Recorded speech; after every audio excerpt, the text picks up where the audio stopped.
This is the season of the gray whale. California gray whales make one of the longest migrations on the planet, often traveling up to 6,000 miles between Mexico and the Arctic.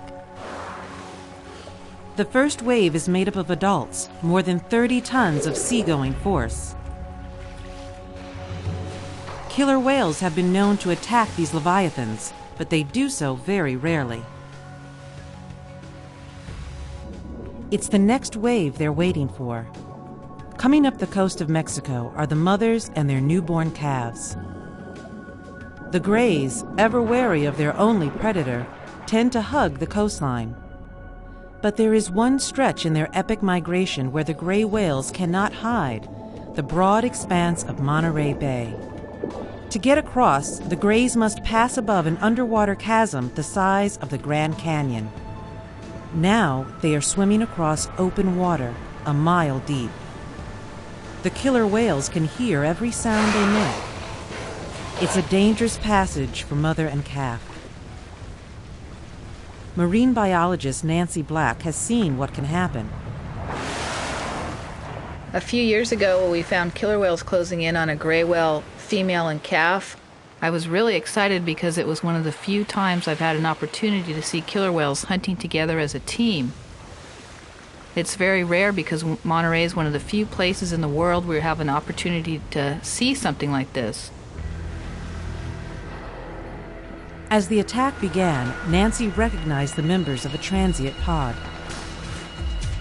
Joined by other transient groups, they encircled the gray whales, blocking their escape. Then they began to ram the calf to separate it from the female.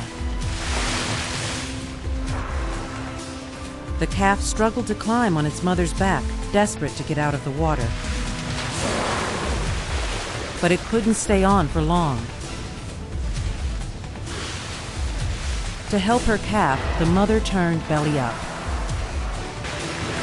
But the killers renewed their attack. The killer whales spent a lot of time bashing, and they rammed and hit the gray whale calf. They looked like they were causing lots of internal injury to the calf when they did that. As the prey tired, one female transient made a dangerous maneuver. Moving in alone against an animal 6 times her size, she tried to separate the calf from its 30-ton mother. The rest of the pack joined in to shove the calf away from its mother. Then they began to push it below the surface. If they could keep it down, its lungs would fill with water. But the mother would not give up on her calf. The calf spent a lot of time rolling on top of its mother and alongside of its mother too, and that rolling behavior seemed to prevent the killer whales from getting in the middle between the mother and calf. In the end, it was the killer whales that gave up. 2 hours after the attack began, mother and calf escaped, and the killer whales went hungry.